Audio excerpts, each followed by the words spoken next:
Hey, man. Got the biggest typo in the email cafe. It's all right, guys. Look. Season finale. Season finale. It's not the end of the show. It's not the end of the show. It's the end of the season. It's the end of the season. It's the end of the season. Welcome to the show. Welcome to the show. If it's a Monday morning, you already know the forecast. It's gonna be a shitstorm. I'm your host, Arius Bookman, and welcome to the show. Yeah, like I said, it's not the end of the show. It's the end of the season. It's the end of the season. 26 episodes is a standard season. It's a standard season. Check your anime. Alright, no. But, yeah, I wanted to... Well, I don't want to. I'm going to take some time to do some other things I gotta get done. So, yeah, I'm not really sure when the season's gonna start back up. I don't have a set date planned, is the thing. I don't have a set date planned. But... today's the last show. So, I got a little bit of a present for you. Throughout the week, I set up a lecture. You're going to get to see a sample of how some of the coursework works. This is probably like the third... no. It was like probably like the third lecture I've done with this particular technology. There we go. And, yeah. You get a little bit of a taste of how things work with the coursework in the boot camp, okay? I got that there. I got that there. Let me do this real quick. We do this, we can get into this, all right? Check me out.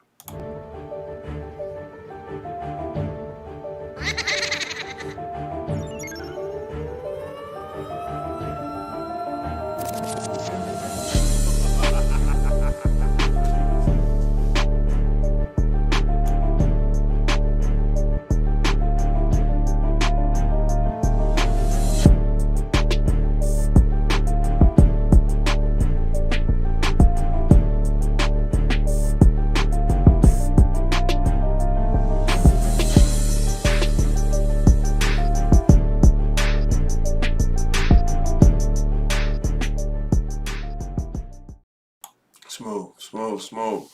Alright, also, I need to take some time to dig in, or lean into this coursework. Because I'm not the kind of person who's going to give you a class, and it's one weekend of me just sitting and talking at you. Nah.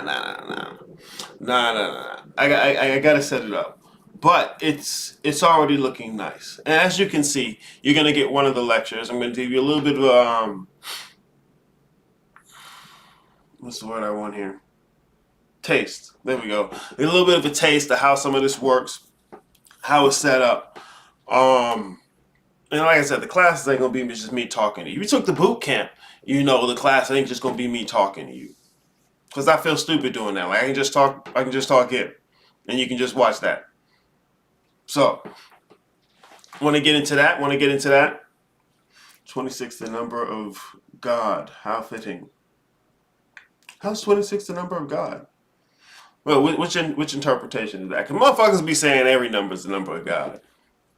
Which I kind of wouldn't disagree with it, but then, as always, the devil's in the details. The devil's in the details. Good to see you in the chat, Donovan. Good to see you, man. Yeah, I'm leaning into this coursework. That among other things. So, yeah, season finale. Season finale. The first thing I want to show you, which is pertinent to the lecture I'm going to give. I'm going to give a lecture on the Zodiac. If you saw the post or whatever, I don't even know. Well, I might have made a post about it, but this is me. When I say the Zodiac, I do not mean astrology. I'm not giving a lecture on astrology. All right, this isn't going to be some type of astrology or astronomy lecture. I'm not going to go through each individual sign and tell you what the animal symbolism is for it. Okay. That's not what this is going to be. This is a metaphysical lecture, all right? This is a metaphysical lecture. I'm not talking to you about your practical application or how you might want to use it. Travis Harris, good to see you in the chat. Yeah, we tapping in.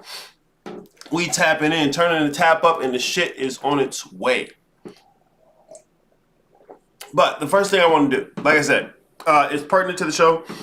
I had one more segment I was going to put out, and I forgot I finished it.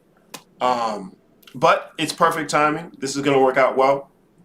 I want to hit you with the segment first. I'm going to hit you with the segment first. We're going to jump in here. Dawson, good to see you in the chat. What's up, y'all? Boy, I got the shit storm.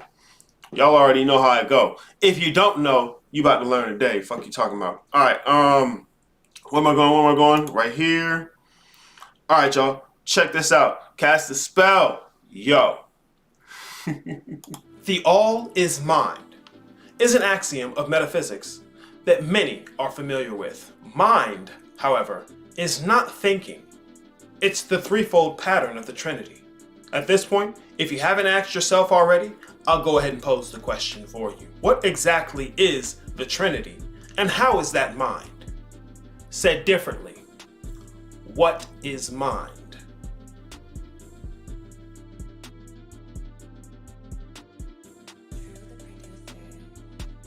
In quite a few of my videos, I've spoken about what the Trinity is and what that means. More specifically, in a few of my previous videos, I went into the controversy between 0 and 1, and then into the creation of illusion and its necessity. Because these ideas are pertinent to understanding and answering the question I have for today, I want to do a quick review of these ideas. 1 is the quantity that expresses the quality of unity and wholeness. A unity is a whole composed of units. Therefore, 1 is a unity that contains only one unit. This is the one thing that is all things, the all, and it is only one thing. There is no place that you will find the one thing that is all things, because that place would be something other than the one thing itself. There are no thoughts that the one thing has, because even the thoughts or the concept of having a thought would be something other than that one thing itself. The one thing in and of itself is one thing. As I said before, illusion, or two, is within the one thing and exists as the potential to be something other than that one thing. In a similar fashion to the manner in which 0 exists as the potential to be at all. A good representation of the relationship between 1 and 2 is a line segment, or even better, is a ray. The point represents the qualities of the 1, and the line itself represents the qualities of the 2.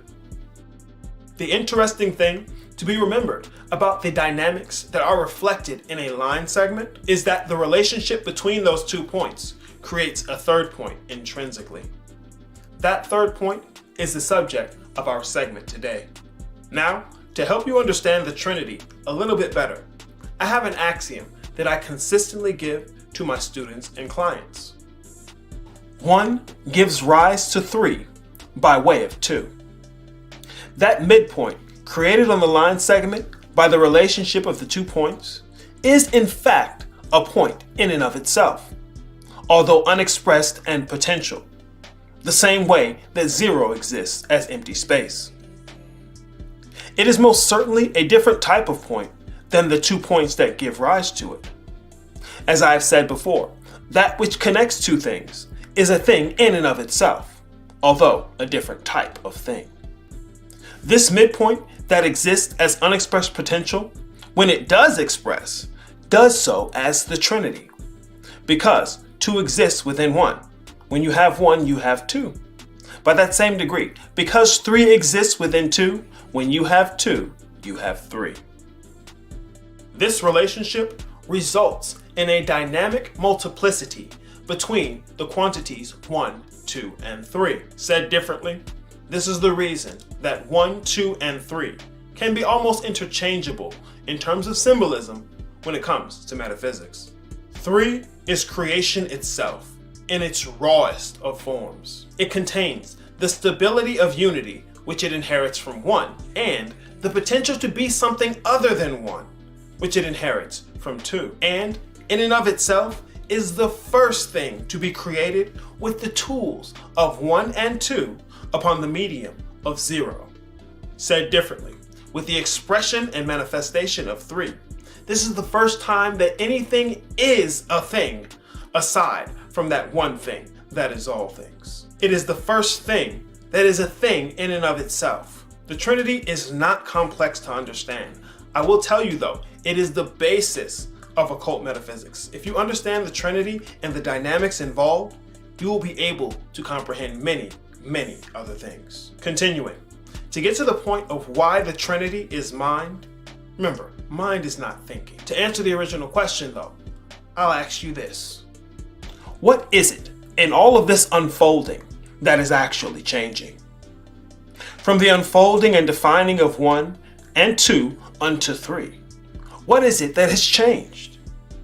The apparent side is the quantities 1, 2, and 3. The unapparent, although essential side, is 0. This infinite potential is what is changing. The apparent or outward result of that change is the expression of 1, 2, and 3. The triangle, which is representative of the Trinity in relation to infinite unexpressed potential, is the first shape to contain, define, or enclose that original empty space. Said differently, with the definition created by the dynamics now expressed with 3, the infinite potential has now enclosed itself with itself.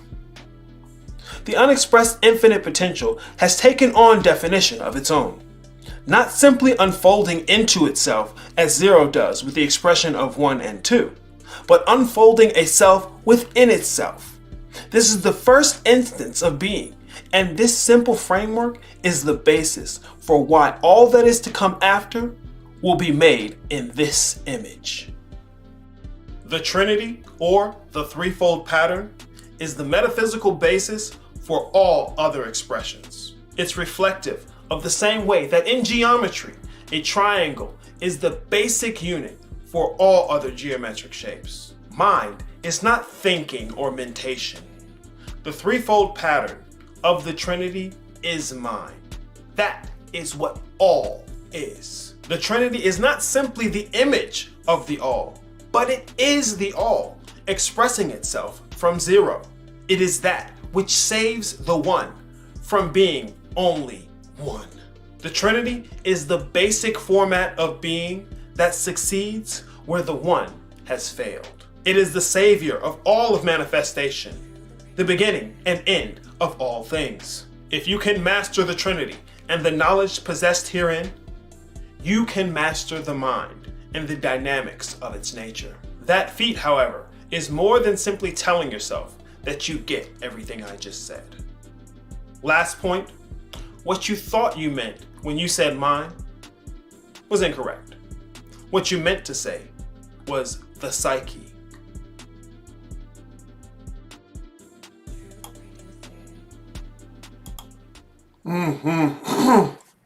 Hey, Eli, good to see you in the chat, sir. I'm most certainly in this thing. The rest of y'all better get in this motherfucker too. Nah, do what you want. Take your time. I don't give a fuck. Here, I want to say this real quick before I dip into a lecture, okay? When I'm talking about the Trinity, okay, because a lot of people, when they're looking at this kind of information, what they're looking for is, how do I use this to do something new? Okay.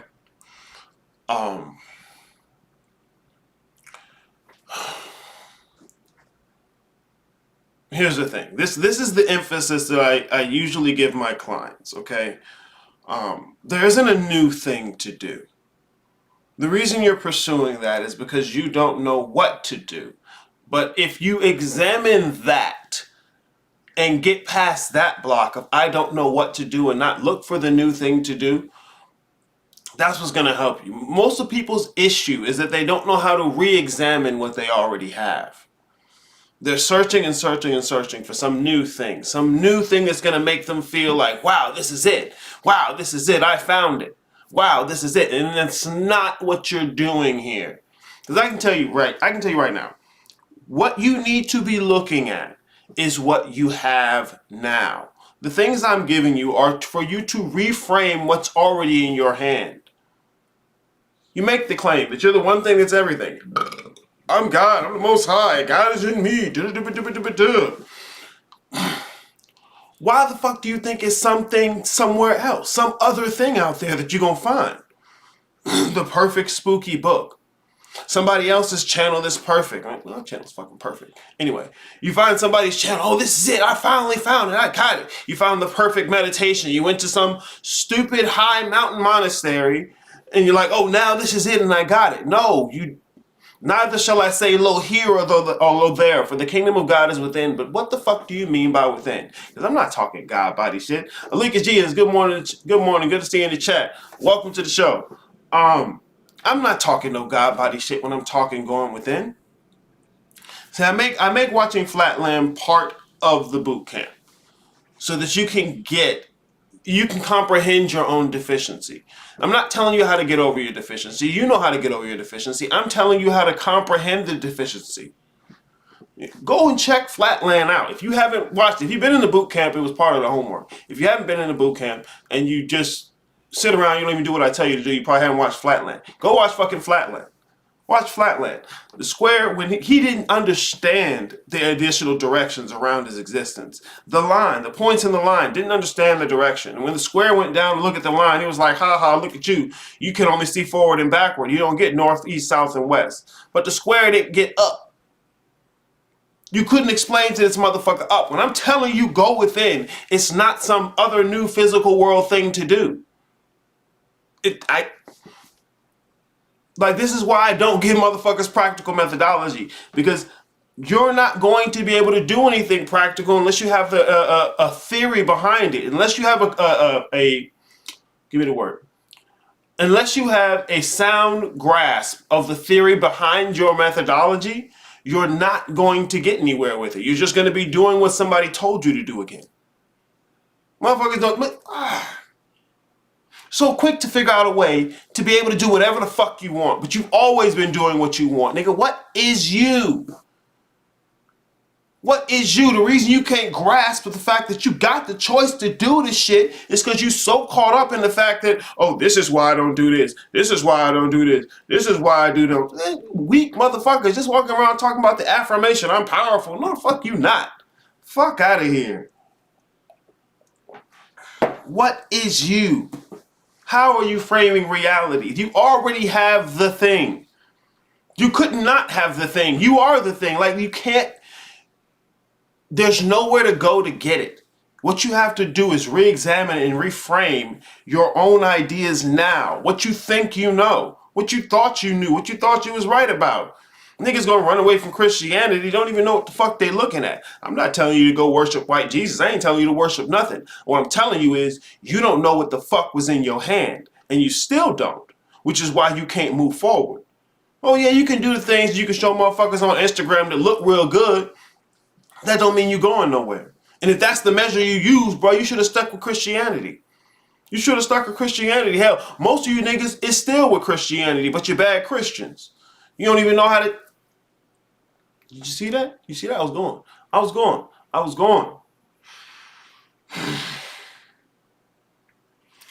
The point is to re-examine what you already have.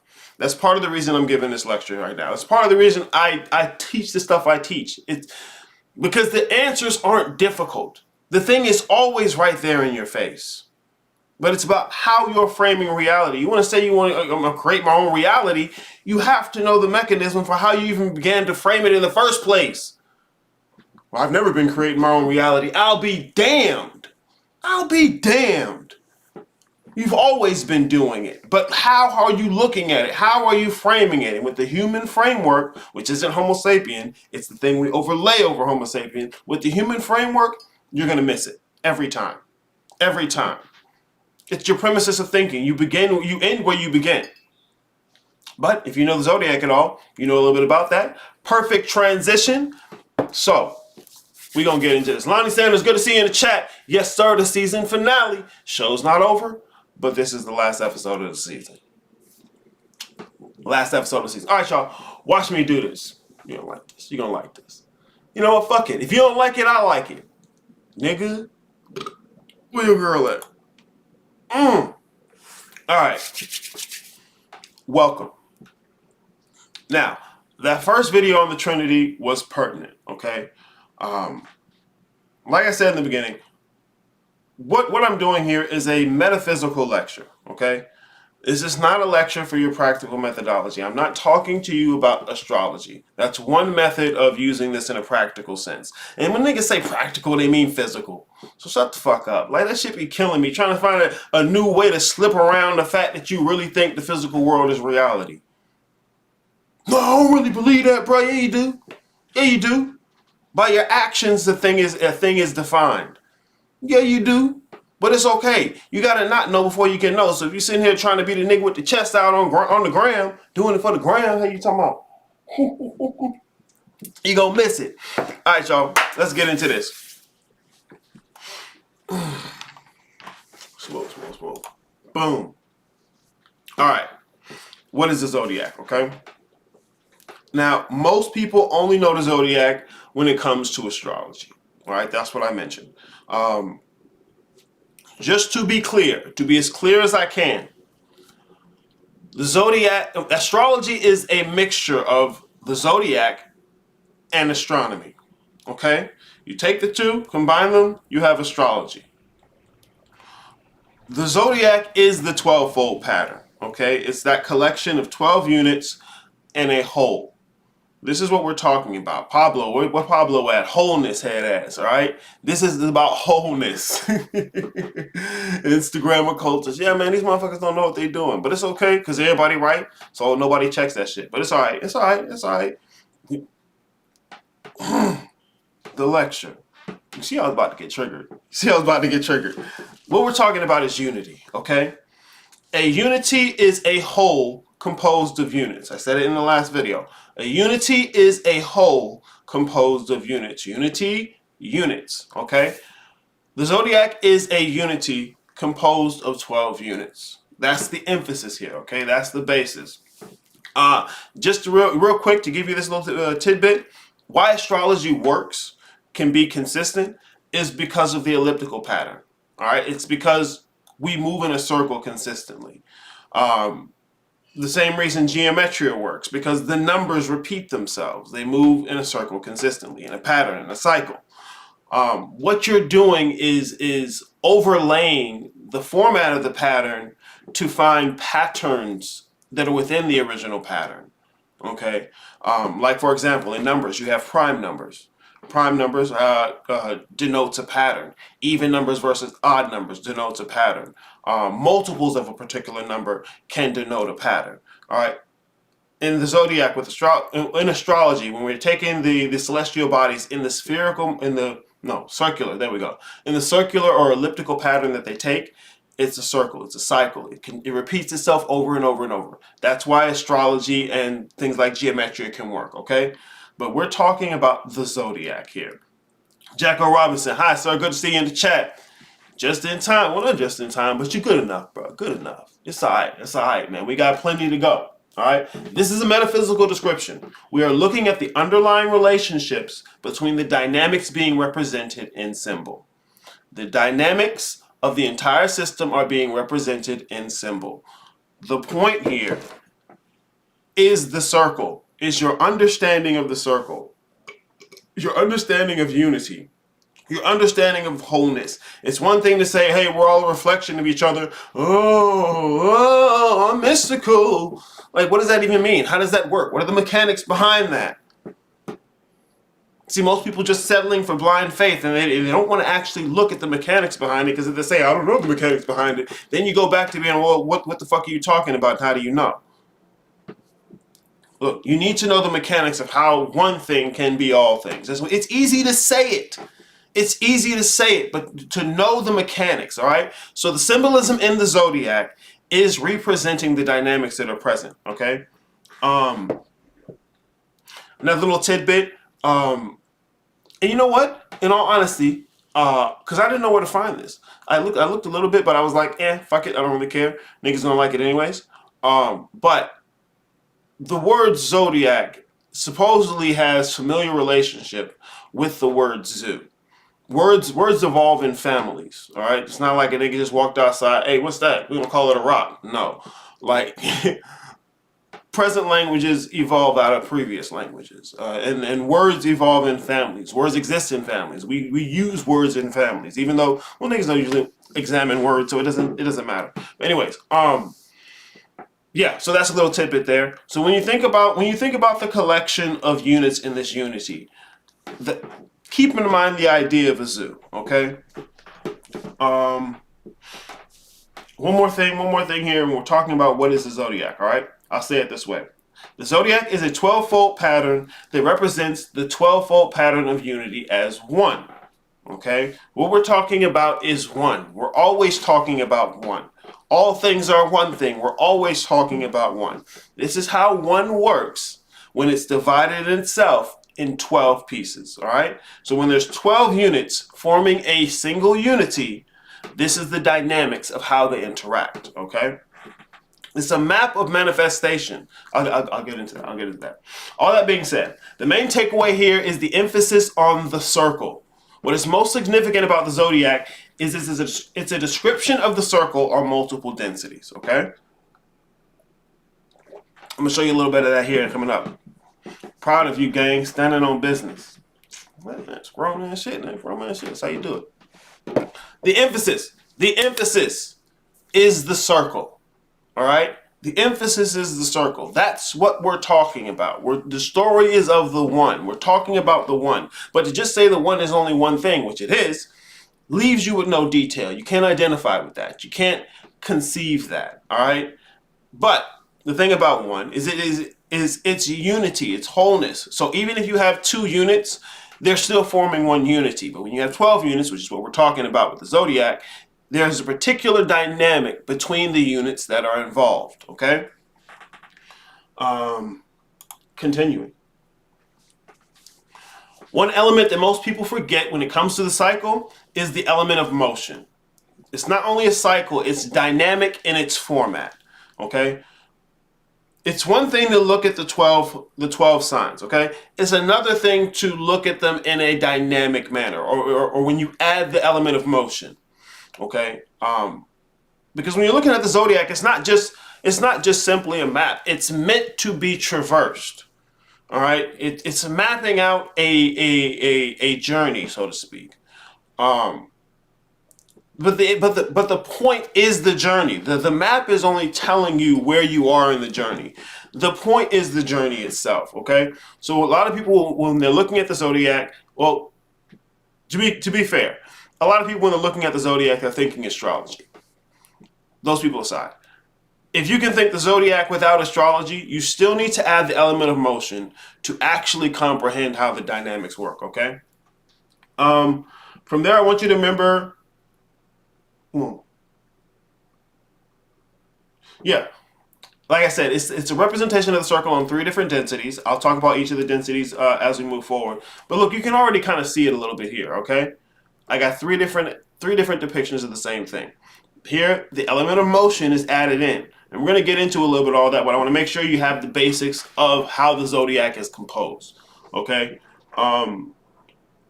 And also keep in mind the relative necessity of all the signs. None of the signs exist on their own. None of the segments or units in this unity exist on their own. They all exist relative to one another. We'll get into that, but you'll see it. I want you to keep that in mind. I'm going to come back to these later, though. All right, keep this in your head. I'm going to come back to it later. All right. I started you out with the video of the Trinity. Okay.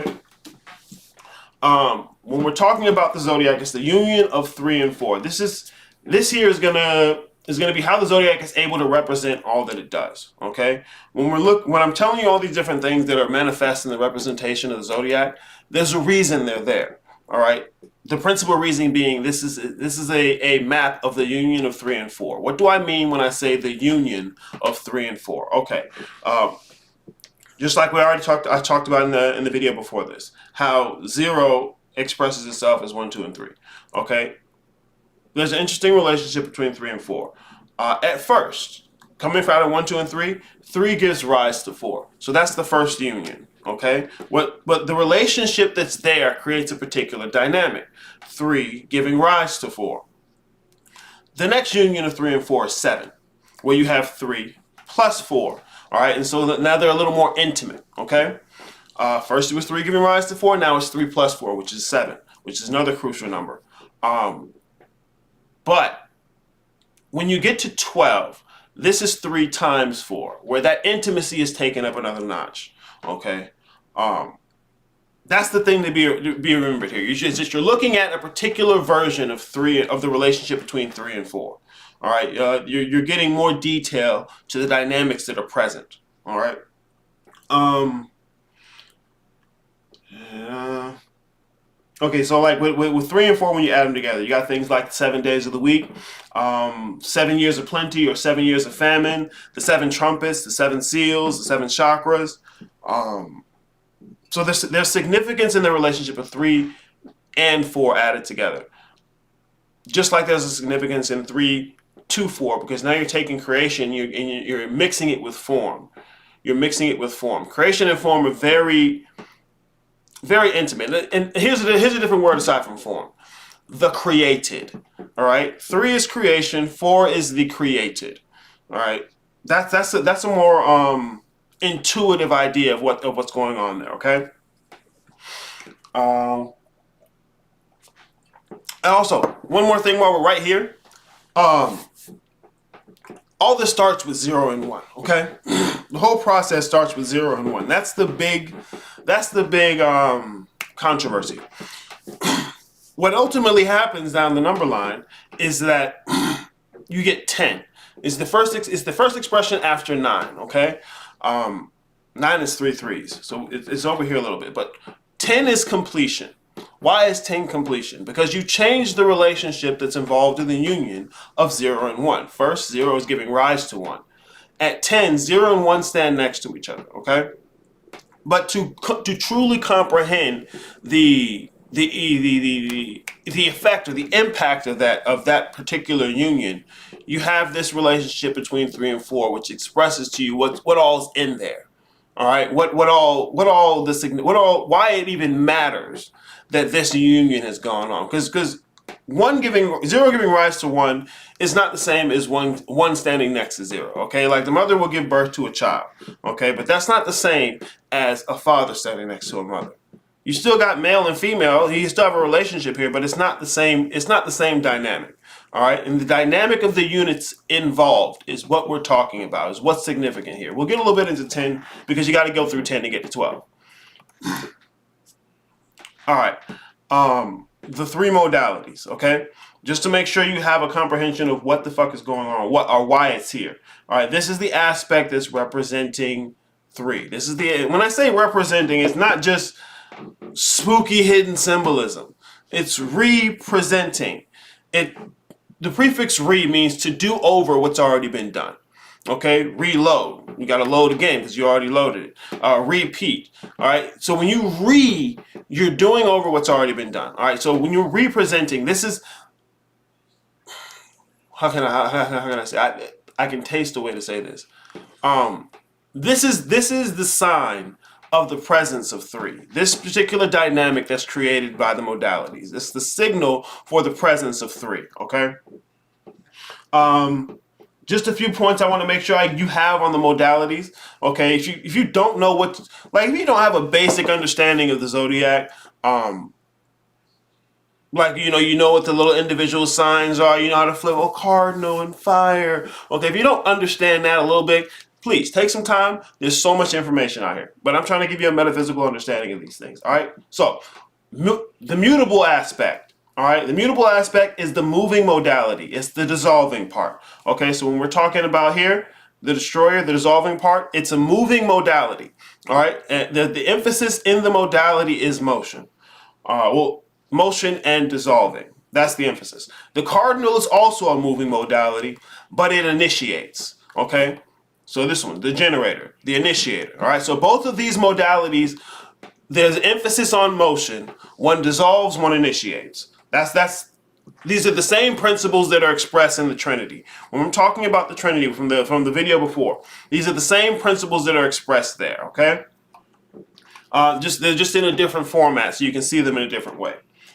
Both cardinal and mutable are arms of change. All right, they're arms of change. They're the aspects that do changing. But if you have change, you have consistency. Okay, the fixed modality will define the two movements by not moving at all. Okay, so the fixed modality sits between these two different types of motion. It's what defines them as motion. Because when everything's moving, it's hard to tell. It's hard to tell what it means for movement to be a thing. So you have to have this ability to define the concepts, to define the ideas, to define the different types of motion. And it separates the two types of motions, okay? All right. In this unity of 3 units, the units interact with one another in this fashion, okay? That's the dynamic. In this unity, the cardinal unit plays the role of 1. The mutable and fixed units play the roles of 2 and 3. Just like we've talked about before in the Trinity. You have 2, you have 3. Anytime you go beyond just 1, you have to, the mechanism to do that is 2. And as soon as 2 is there, you have 3. Okay, so the mutable and the fixed sign, they generally play the role of 2 and 3 in each of the quadrants, okay? Here, I want to get this out of the way as well to make sure we're on the right footing, okay? Most, and if everyone has heard about the 4 elements, these are basic metaphysical concepts, okay? We're taking the basic metaphysical concepts and we're intermixing them. We're putting them together. 3 times 4, okay? The system of the 4 elements expresses a tetrapolar magnet, all right? In a second, I'm going to show you another segment here to just go over polarity again, but to be clear, there is a distinction between a duality and a polarity. Duality is expressing 2, polarity is expressing in 4, okay? This fourfold pattern is a direct outgrowth of the dynamics established with the Trinity. 4 is a direct outgrowth of 3. 4 is a result of 3. Remember, creation, created, all right? So this fourfold pattern is a direct outgrowth of the threefold pattern. You just add 1 to it, right?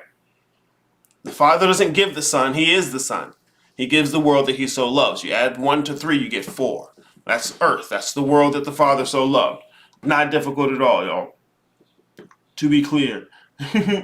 Pearl and bowels, Snow White, is Holy Spirit of Jesus, is the vision of the valley. Only way to restore soul and become clean and holy is tell the vision. No other way possible. Pearl and bowels? Pearl and bowels. Snow White. I got you there. Look. Look.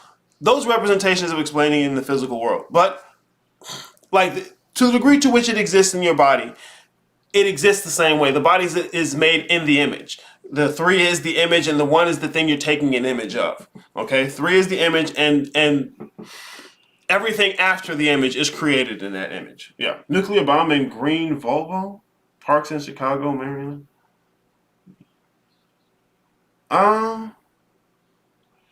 Okay, hey man, that's politics, I guess. I don't know. I ain't fucking with it. All right, cool. I'm getting back to this, okay? Remember, duality and polarity, all right? To get an idea of duality, you want to look at fire and water, the relationship between fire and water, okay? Everything that fire is not, water is. Okay, they define one another. Okay? That's the basis of a duality, is that the things you're talking about are defining each other, okay? When it comes to the zodiac, fire is the subject of the cycle. Within the context of this unity, it is the unit that plays the role of 1. Okay, so playing out the role in the story we're telling with the zodiac, this is the story of 1. It's the story of fire, okay? We'll be able to tell the story of the other elements if you'd like, but to start out to explain the dynamics, we're going to tell. Remember, this is the story of fire. All right. Now, born of this duality is the polarity expressed by air and earth. All right. So from this duality, you get the polarity. Air and earth contain one another. All right. Fire and water define one another. Air and earth contain one another. Okay. All right, very simple stuff, guys. Very simple stuff. Now, the zodiac maps out the details of the third union of 3 and 4. The third union of 3 and 4. I told you the first two unions. 3 giving rise to 4, 3 plus 4. The third union, 3 times 4, okay? When it comes to 4, the dynamics of the unit as a okay. When it comes to 4, okay? When we're talking about polarity, because polarity is an upgrade or an outgrowth of the idea of duality. So when we're talking about this polarity, you have dualities within the polarity. For example, there's a duality of 2 and 2. All right, so a duality made of dualities, 2 and 2. There's also a duality of 3 versus 1. Okay. But ultimately, this is 4 sets of 3s. That's what you want to remember. But keep in mind how duality expresses itself when it comes to 4. All right. All right. I'm gonna give y'all another segment real quick. Let some of that digest. I want you to take this in real quick and make sure this is set in your idea of what we're talking about. Okay. Remember, I'm not trying to dip into astrology. I'm not trying to dip into astronomy. This is a metaphysical description of the 12-fold pattern, okay? These are the basic building blocks of it. These are the basic components, all right? Check this out real quick. Check this out. In terms of polarity, the fourfold... No. Ah, I see what I did. Here. Look, that's the raw shit, bro. There we go.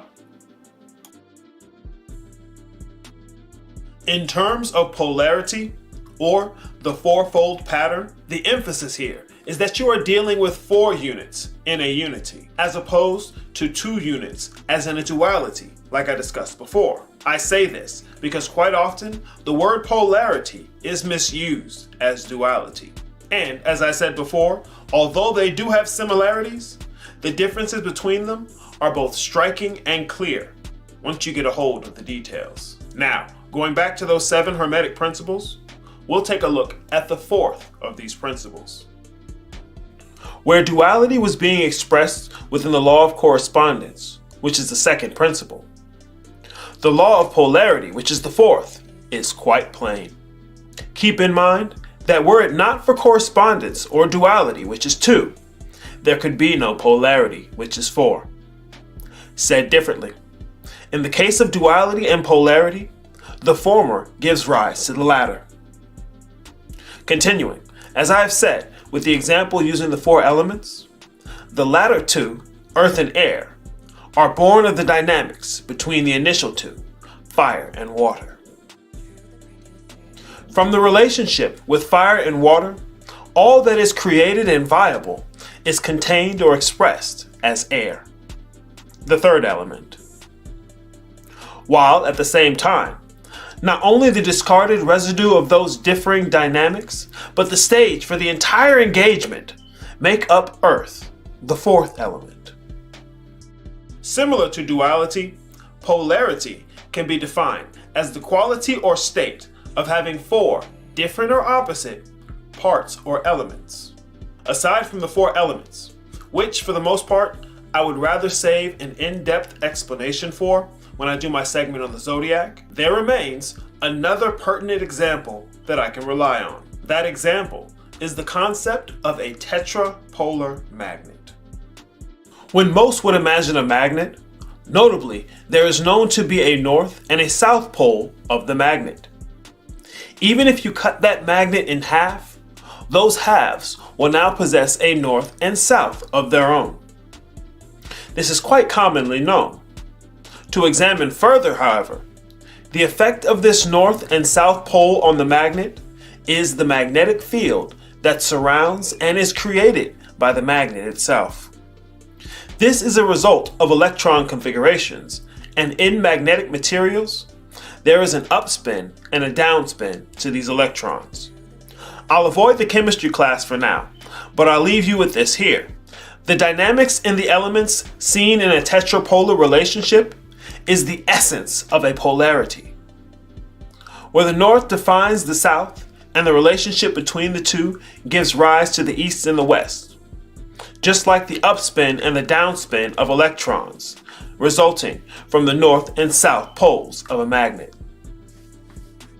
The dynamics expressed by the tetrapolar magnet can be found throughout the symbolism of the occult, more especially here in the West. What we as occultists know as the four elements and the dynamics that they represent work together in the same manner as the poles of a tetrapolar magnet. This can even be seen with the elements being assigned associations with each of the cardinal points. Now, for those who have not yet thought about the philosophy behind these associations, I guarantee that there is much here to discover about the manner in which reality not only constructs itself, but interacts with itself.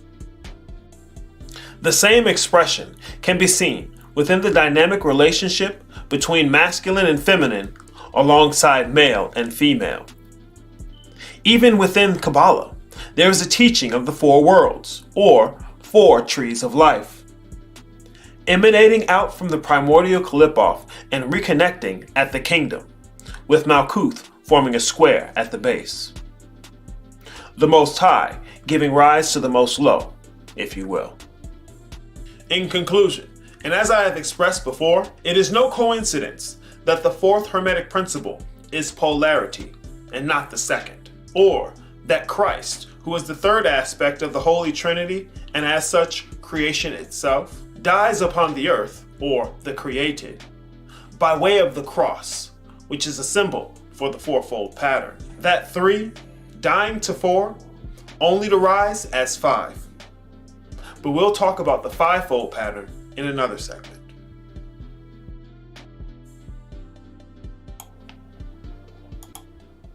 All right, smooth. We got to have the emphasis on the 4. I'm gonna do a little bit more of a deep dive into the essence of the elements today. That's kind of what I want to get into. But to see the essence of the elements, you need the zodiac. You need the detail that's represented in the zodiac. Okay. Another thing to keep in mind here is that what we're looking at is how unity interacts with itself. Okay. Remember, unity is composed of units. Okay. This is wholeness. It's always one thing. But we're looking at how it interacts with itself. For even there to be an interaction, you need 2. For there to be an interact with itself, you need 3. Interaction at all, you're going to need 2. To interact with itself, you need 3. The Father is the Son. Okay? This is we're talking about the relationship here between heaven and earth, the highest and lowest. You saw the, I think it's called tetrahedron, right? You saw the pyramid shape. There we go. You saw the pyramid shape, okay? It goes from the singular point down to the square. Same thing you're looking at here, okay? Top-down view. Good. I'm glad you're loving the breakdown. I love this shit's so much more interesting than I can make it sometimes. But I appreciate that you're loving it. Yes. All right. So keep these things in mind, okay? Both a circle and a square equal to 360 degrees, okay? Why do I say that? Each of them are composed of 4 90-degree angles, okay? 9 times 4, 36. 90 times 4, 360, okay? They're each 360 degrees. You're looking at the same thing from different points, okay? Okay, keep this in mind. Duality is 2 and a polarity is 4. The Trinity in its nature is like a polarity with a center, okay? So if you can understand how it's like a duality with the center, okay? So if you can understand how duality works, add a 1 to it. Add a center aspect to it. So whether you still have the effect of the duality in mixing it with the effect of unity or wholeness, okay? That's the emphasis of 3. And now that it's an odd number instead of an even number, it is something that moves through. Even numbers are things that are moved through. They're atmospheres, they're containers, they're gateways, they're vessels. Even numbers are what moves through, what does the moving, okay? So you go from that duality to an odd number, okay? So you're taking all the essence of the dynamics that are involved in 2, giving it a center, okay? Giving it a center and you're progressing or unfolding. All right, this is a map of how manifestation unfolds itself in 12 units. It's not as complicated as it can seem sometimes. It's very easy, but you got to make sure you grasp the fundamentals so that you can see what it's representing and when it unfolds all the way. Okay, don't worry, I'm gonna take you there. Okay, remember once again, what's the last thing here? We're talking about 3 and 4, okay? So 3 is an odd number. 4 is an even number. That means it's going to be the thing that's moved through. 4 is the thing being moved through. 3 is the thing doing the moving, okay? Very simple. 4 is the thing being moved through. 3 is the thing doing the moving. 4 is the thing being moved through. It's an even number. 3 is the thing doing the moving. It's the odd number, okay? Zodiac is the supreme exploration of the nature of duality and polarity. All right, so I had to make sure I gave you some of the fundamentals of the basics so that you know what you're looking at. All right, because if you just take what you think you know what you're looking at, you're going to think astrology, and that's not what we're talking about here. Okay, we're talking about the circle. We're talking about one. We're talking about unity and wholeness. All right, this is not about the moon and the stars and some type of astronomy stuff, okay? You can use that by way of astrology, but that's only because things move in circular patterns, in elliptical patterns. The point has always been the circle, okay? Point, like the point of a pyramid. It's funny. All right, anyways, metaphysics joke. Yeah, same old me, you're late, but don't worry, you can catch the replay, sir. Good to have you in the chat. Stick around, man. The zodiac is the story of fire. I've said this before, okay? The story of the circle and the square, heaven and earth, the most high and the most low, okay? The most high and the most low. Circle representing one, the most high. The square, earth, representing the most low. What does the Father give the Son? See, the Father is the Son. He doesn't give the Son. What does he give the Son? The world that he so loved, which is 4, which is earth. We're talking about heaven and earth. These aren't some spooky fuck places somewhere. It's not, oh, it's the top of the skull. Oh, it's heaven. No, that's the meatbag stuff again, okay? That's physical particulate matter again. Heaven and earth, the most high and the most low. Okay, we're talking about a map of manifestation, which is showing you a dynamic, a process, okay? Remember. This is the story of fire. This is the story of fire. I can show you this as the story of water, air, or earth, but to begin to understand the fundamentals, keep in mind, this is the story of fire, okay? There are 3 quadrants of life and 1 quadrant of death. The whole of the cycle is reflected in each of the 4 quadrants as well, okay? So you have these 3 quadrants of life and the 1 of death. 3 quadrants of life and the 1 of death. Each of the quadrants in and of themselves reflects the entire pattern of this 3 versus 1, okay? You'll see that as we continue, but keep this in mind. Each of the quadrants reflects the process of the entire cycle, okay? Each element is born, it rises, falls, and dies relative to each other. Each element is born, rises, falls, and dies. And they do so relative to each other. That's some emphasis here because none of them exist without the others. They're all interconnected. They're interlaced with each other. You'll see though. I'm going to show you. Not a problem. These are representations of the zodiac. Right here, these are general representations you'll see, okay? Without the animals on there, just the elements and the modalities. I'm going to take them both and make the divisions of the quadrants more pronounced and fitting for my lecture here, okay? Watch me do it. Boom. Check this one out, okay? Now, once again, I'm not giving you something new. This is the same thing that's been there, all right? I'm trying to make the same symbolism more intuitive, so you can understand what I'm talking about. Because, once again, when you're dealing with the occult, you're dealing with the unapparent. Everyone loves to say, oh, it means hidden. I don't like hidden because there's a verbal tense to that word. That something is being done. That something is happening. Oh, this hidden. Oh, stuff that was hidden. Oh, it just means what was hidden. No. Occult means unapparent. Okay? Unapparent versus the apparent. The unapparent, so I'm making what's unapparent in the zodiac more apparent by removing some of the veiled symbolism and using different symbolism. That's it. This isn't something new. There's no new thing out there. It's about you re-examining what you think you already know about what you know. This isn't about being better than a Christian.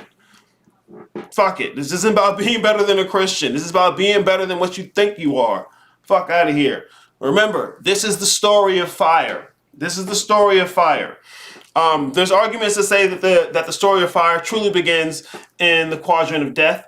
Not going to tell you it's wrong. Not going to tell you it's wrong. But look at it this way. Before you can have the expression of the zodiac, right? You have to have the elements themselves. The elements themselves. Look here at the square in the back. All right, fire, water, air, earth. All right. Once you have those, then maybe that's their argument. But either way, we're going to begin the story of fire in the first quadrant. Okay. So a little bit of food for thought as we go through here. From the perspective of fire, what is water? From the perspective of fire, what is air? From the perspective of fire, what is earth? All right. And hold on, because I have to say it. If the only conception you have of the elements is physical forms, you miss what we're talking about when it comes to the elements. And I should have mentioned this before. I would love to think it goes without saying, but it doesn't. The elements, remember, this is a fourfold pattern, 4 units in a unity. What you're looking at when you're looking at the system of the elements is how one interacts with itself in a cyclical pattern, okay? In a cyclical pattern. You have the Trinity, X, Y, and Z axis.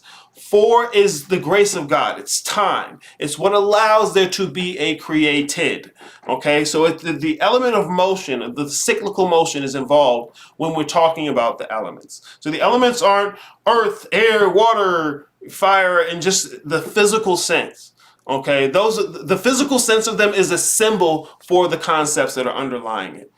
We're talking about how one interacts with itself. That's what we're talking about. How one interacts with itself at a certain density of itself. Okay? That's what we're talking about. 12 is going to be the lowest density. Well, it's a point to be argued, but if you niggas don't get 12, you can't argue. Anyways. All right, next I want to run through the 4 seasons of the zodiac, okay? I'm going to try to explain these in 4 seasons. Fire at its height, the fall of fire, and the death of fire. So we're going to talk about the beginning, which is the rise of fire, the height of fire, the fall of fire, and then the death of fire, okay? Real simple stuff, guys. I'm telling you, it's real simple. But it's not what you think. It's how you think about the thing. It's how you're looking at the thing you think you know, okay? All right. This is spring. This is the beginning, okay? So we're looking at the beginning of fire. Here, fire is in an initiatory state. It's beginning. That's what initiating is. It's beginning, okay? When fire is beginning, well, I'll say it this way, because I want to explain these in the quadrants themselves so that you see everything interacting, okay? The first quadrant of the zodiac, the first season, spring, these are the elements in their youngest and rawest form. Okay? Remember, just like I told you before, everything that fire is, water is not. So where fire is starting, water is completely unexpressed. All right? When you're looking at a general picture of the zodiac, right? Like this, water is completely unexpressed. All right, so that's what I'm talking about here. I put it in. That's why I put it this way, so you can. There's a symbol for the idea of water being unexpressed, which means it's behind the others. Okay, that's why I did it that way. Wrong quadrant. Here we go. So yeah, in the beginning of the zodiac, the first season, spring. This is where things begin. All right, this is what. Remember, it's the story of fire. This is why we're doing it this way. It's the story of fire. Okay. This is where things begin. When things begin, this is how all the other elements express themselves in relationship to fire. Okay? Earth is unmoving. It's fixed. It's solid. It's exalted. This is where Earth is at its peak, its highest in the beginning, okay? Now, when I say its peak is highest, I'm not talking about its most supreme form. All right. Remember, like I said, this is the youngest form of each of the elements. Okay. This is their most natural, unconditioned state. All right. When fire is in its unconditioned state, it's beginning. That's what it does. All right. When earth is in its unconditioned state, it's solid. It's unmoved. All right. So because earth is solid and unmoved at the beginning, this is where it's exalted. This is where most of the emphasis of the season is going to be. Okay. And I want you to also keep something in mind here. Yeah, keep this in mind. I'm gonna re-explain it again, but I want you to keep this in mind. Where's my mouse? There it is. The opposite side over here. See, water is unexpressed up here, but here it's exalted. Earth is exalted here, and it's unexpressed down here, okay? Remember I was telling you about the dualities, where you have 3 versus 1, okay? In looking at the inner workings of water, okay? Because water is not expressed here. These elements and the relationship they have are expressing the inner workings of water. Okay, why do I say that? Because when water is exalted, it shows you the same thing down here. Ooh, mouse. It's showing you the same thing down here, okay? But it's flipped. You see the modalities of the elements are flipped. We'll talk about it more. We'll talk about it more as we continue because it's something I want you to emphasize, okay? Where earth is exalted, water is dormant or unexpressed, okay? This is the birth of fire. Here, the stage is set with earth. Earth is the stage, okay? Earth is the residue, the collection of all the residues of all these different interactions. Earth is the stage, all right? Fire is in its cardinal modality, and because water is the opposite of whatever fire is doing, here water is the element that is unexpressed, all right? Fire comes through saying, look, I'm about to start everything up. Water's like, I'm not even going to exist here. All right, complete opposite of it. They define one another in their being. Okay, it goes to being unexpressed and plays a supporting role. Meaning it's the underlying aspect or the unapparent aspect in terms of what you're looking at here. When you're looking at that first quadrant, water is the underlying aspect. It's supported by water. All right, it's supported by water. It's going to be on the opposite end or 180 degrees away from it. It's supporting this entire first quadrant. There we go. It's supporting this entire first quadrant, okay? Each of the elements are in their most immature form. Immature is a better word. Immature form. Said differently, they're in their most natural state. We're seeing the story of fire, and this is where it starts. I'm saying these things over so you can keep them in mind, okay? Okay, let's move to the second one, okay? Let's move to the second one. Get a little more clarity. This is summer. This is the climax of fire. This is where it's at its height. We went from where it begins to the highest or most exalted it can be. This is where fire is dominant. All right? And because fire is dominant, air becomes dormant or unexpressed, okay? So air is playing a complete support role in this scenario. All right. Moving into this quadrant, all 4 elements shift in their modality, and each towards or closer to their supreme form. All right. So what they're doing, what they're changing or why they're changing is shifting towards their supreme form. All right. And once again, remember, this is the story of fire. So what fire is doing is moving through. Okay. Fire is moving through this pattern. The different stages of the pattern are represented throughout the whole zodiac. Like I was saying, it's a representation of a journey. But when you look at it from each individual quadrant, it's even moving through the quadrants. It's moving through the cycle. Okay. I want to show you the zodiac and what it's representing in quadrants because like I said before, the whole process is reflected in each quadrant. All right, this is the story of fire. Even though fire is exalted here, this is not its supreme form. All right, within the expressions of the whole cycle in being exalted, here fire is at its most powerful. All right, it's at its most dense, which leaves air exhausted. Okay, so air is not even in the picture. Just like water wasn't in the picture when it was trying to be the opposite of fire, Here, water's always being the opposite of fire. So if fire is at its height, water's like, okay, I'm just going to start up. I'm just going to start up. And here's another way of looking at it as well.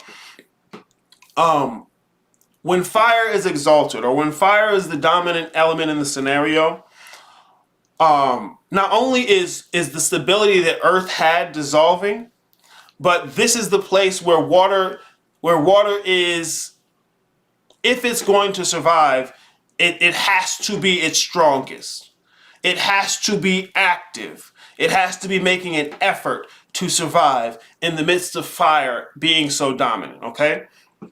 And once again, to keep this in mind, what we're looking at is a description of the inner workings of air, okay? We're looking at a description of the inner workings of air. This is how the other elements function within air, all right? First one, the other elements functioning within water, okay? Because fire is like, in the beginning, I'm going to be something that's functioning, all right? Water's like, okay, well, I'm going to be something that doesn't function at all. But in doing so, it takes a supportive role, all right?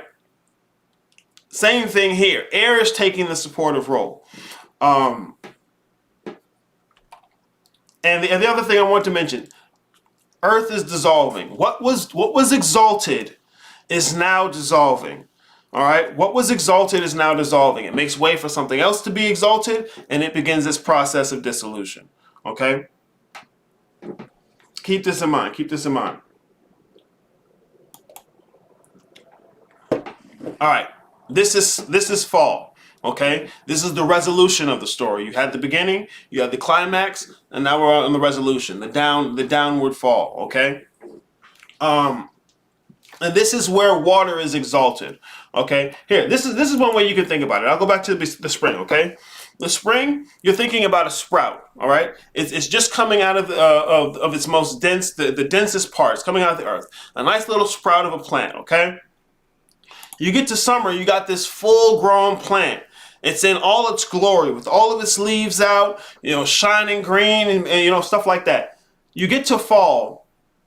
This is where all the things that it produced that were I want to say garnishments, representations, or reflection of its inner life. Everything that was a reflection of the life within is falling away.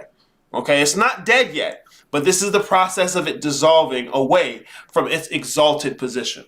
All right, so even though you're in the side of the zodiac that deals with the death, it's not dead yet. All right, but this is the fall. Okay. Another thing to be noted: this is where Christ rides into Jerusalem on a donkey. All right, Jerusalem means house of bread. House of bread. We're talking about Virgo, the harvest season. Okay, so after coming through this whole first top of the zodiac, remember this is the story of fire. It's a journey. After journeying through all of this and coming through the house of bread, Christ ends up here, riding on a donkey. A donkey is one of the zoo types of Libra. Okay, generally Libra is expressed as an inanimate object, mostly because of how mechanistic this aspect of the beginning is. Because what you're looking at is a new beginning. All right, even though it's the story of fire, it's a dissolution, but this is the beginning of the end. Okay, it's like, okay, here is the beginning of the beginning. Here is the beginning of the end. All right. So it's mechanistic. It's reflecting. It's repeating the same thing that happened before. Because remember, here's that first quadrant. All right. It's supported, where water is exalted, it's supported by the aspect of it that's unexpressed. Okay. It's the polarity again. It's the duality again. We're looking at the duality of the two elements in and of themselves. And the polarity comes when you have the aspect inside of motion, all right, of the cycle or of, I'll say motion. Motion will be fine, okay? So the inner workings of Earth, this is how it's going down, okay? Fire is in a place where it's dissolving. It's coming down. You smother fire with earth, all right? Volcanoes, magma in earth, like it's Earth would dissolve it. So when Earth is unexpressed or it's just playing the supporting role, this is the time when fire is dissolving itself. Okay, the thing that was initiating is dissolving. The thing that was exalted is dissolving. Okay, once again, it's the story of fire. This is the quadrant of the three disciples who betrayed Christ and lead to his fall. Okay, and remember, we're talking about 12. All right, you have the 12 disciples of Christ. Christ is the 13th who sits among them in the middle. All right, what do we show here? Look at the center point. All right, this is all about the circle. This is all about the circle. It's always been about the circle. What we're talking about is how this unity, how this wholeness interacts with itself, okay? Now, in this quadrant, each of the elements are in their most dissonant modality. This is the place where it's hardest for them to be what they are, okay? Water's in a fixed state. It doesn't get to move. It's not, remember, motion is part of what it did. Well, no, I didn't necessarily say that, so I won't say that. What I'll say is this. Once again, this is them in their most dissolved form, or their most opposite form of where they began. I'll say that. All right. This is the beginning of the end. I can't stress that enough. This is the beginning of the end. All right. Okay. We'll get into the quadrant of death right now. This is winter. This is the end. This is the exaltation of air. Okay. Fire is completely dormant and unexpressed. This is its supreme form. This is the supreme form of what was started. Okay. Here, all the elements are in their supreme modality. The end result of the entire cycle of manifestation. And what's to be kept in mind? Well, hold on. Let me make sure. I want to get into this a little bit too as well. Okay. This is where everyone's doing almost the complete opposite of what they're doing. We're doing to begin with. All right. Remember when they were beginning here? Fire was initiating things. Now it's like completely in the background. Completely. Where water was in the background, now it's here doing what it does best. Okay? Air. Now when you think about air in a fixed sense, a good example you can use is like think about the huge column of air that sits over like the ocean. Like people usually think about air in its cardinal or its mutable sense when they can feel it. But air in and of itself, when it gets as a whole, as a mass, it's fixed, all right, in its most supreme form. Here, Earth is in its most supreme form. All of its qualities can now be active, can now be aggressive, or move forward, or what's the word I want to say here? They can be self-determined. There we go, self-determined. Okay. And this last quadrant is 10, 11, and 12. All right, this is the physical world. This is the most low. All right, this is the end of the cycle. Okay. When we're talking about the physical world, the manifestation of space-time.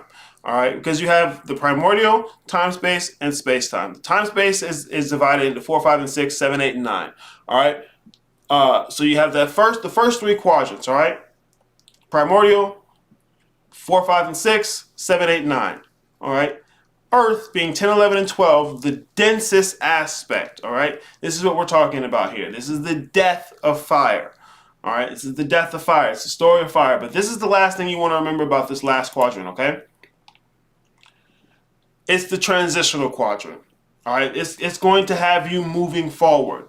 Remember, the main takeaway here is the emphasis on the circle.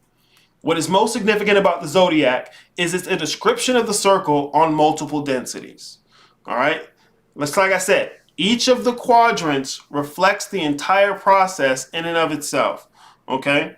Just like you have 3 in a polar relationship with this fire. There's the fire that you're missing from this quadrant. So you're missing water here. It's right here. This is the water you're missing. So you're missing air here. This is the air you're missing. Each of the quadrants represents the entire process in and of itself. So you have 3 here. Here's the 4th. All right. So you're looking at the circle being represented on different densities. It's intermixing with itself.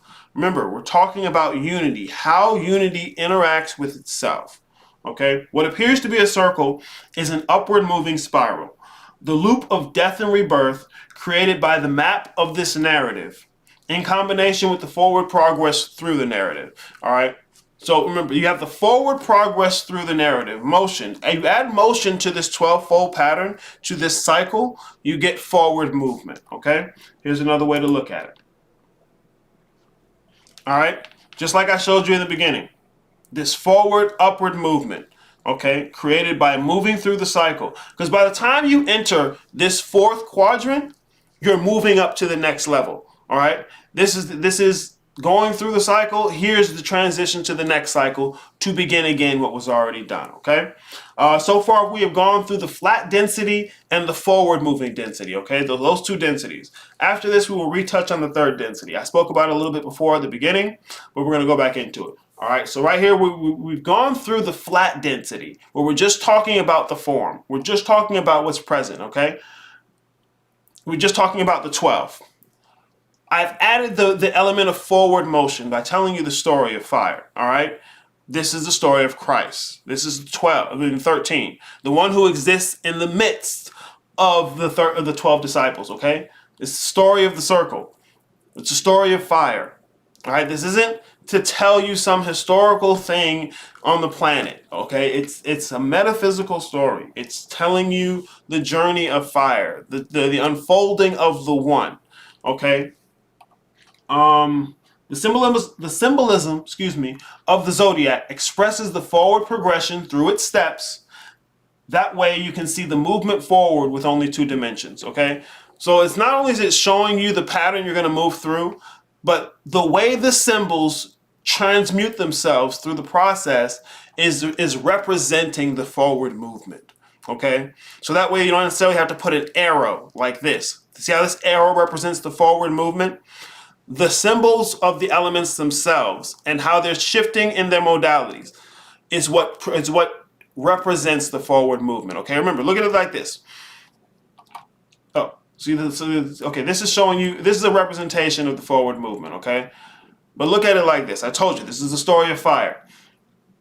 The initiatory, the fixed, and the mutable. All right? Shift the way you look at it. You can do the same thing with the element of water.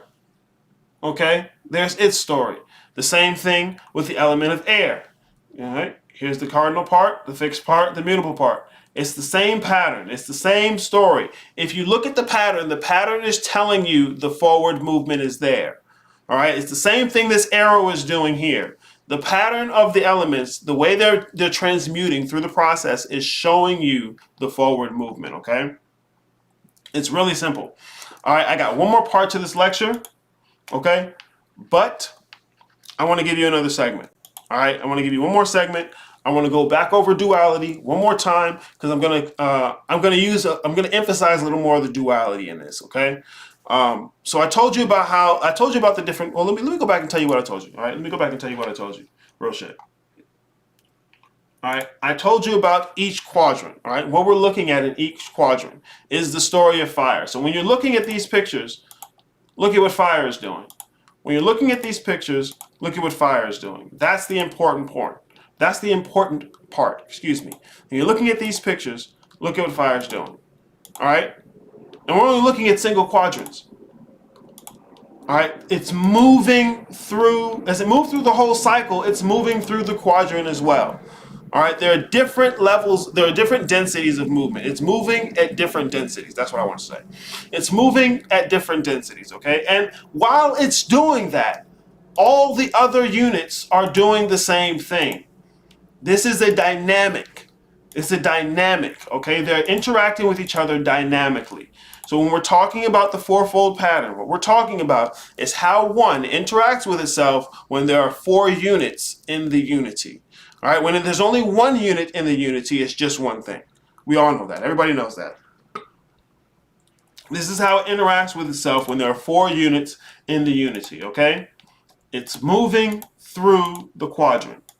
Very easy to see. It's a story of fire, all right? That's the emphasis.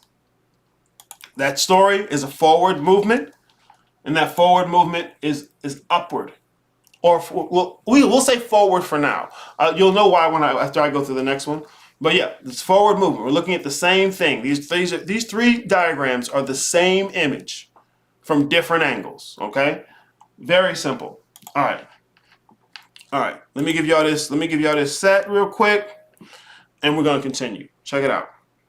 In our current day and age, the study of occult and spiritual topics is as veiled in symbolism as it ever has been. This veil is meant to dissuade and confuse the uninitiated. Many people confused about what this or that means and using words as if they were mere toys instead of examining the meanings that are behind them. Look, before I start ranting, I'll ask this question.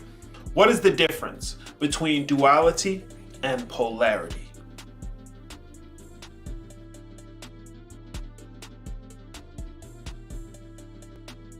First and foremost, the words duality and polarity are not interchangeable. The nature of the dynamics that they are describing do most certainly have their similarities, but as I've said before, two things that are similar are not the same.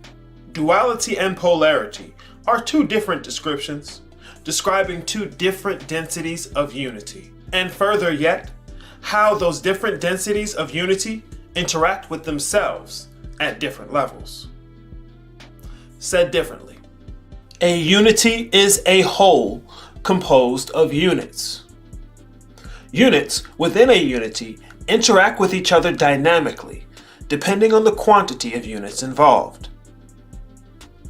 A unity with only one unit doesn't do much interacting with itself, aside from being itself. Such is the nature of the all. This almost goes without saying, but I say it, however, to shed light on the difference between a unity that has either 2 units or 4 units. If the subject is duality, then it's a discussion about a unity that possesses 2 units. If the subject is polarity, then it is a discussion about a unity that possesses 4 units. The relationships that are generated by these units that are in these unities creates a dynamic. These dynamics have been and are represented as symbolisms that have veiled many bodies of wisdom throughout the ages. In terms of duality or the twofold pattern, the emphasis is that you are dealing with 2 units in a unity. Whereas in a previous segment, I described the qualities of the quantity 2 as being illusion. Here, I will use a more commonplace representation from among what are called the 7 Hermetic Principles. Here, our focus is on the second of those 7 principles, which is known as the law of correspondence. Here, being built upon the foundations established by the omnipotent singularity of the all, correspondence becomes that which will link anything other than the all to the all, thereby giving way to ideas like as above, so below. The takeaway here to remember is that without a below, there is very little necessity for an above. Allowing concepts such as without to give definition to other concepts such as within. Duality can be defined as the quality or state of having 2 different or opposite parts or elements. Once again, the point to be remembered is that these 2 opposing positions define one another in both their nature and being. A great example of this dynamic is expressed within the system of the 4 elements. The first of those 2 elements being fire and water. Where fire is hot, water is cold. Where fire is bright, water is dark. Where fire is focused, centered, and active, water is dispersed, encapsulating, and passive. The opposing natures of these elements give definition to one another, which is what is meant when I say that they define each other. Most importantly, however, is that the dynamics of and between fire and water also serve to give rise to the remaining 2 elements.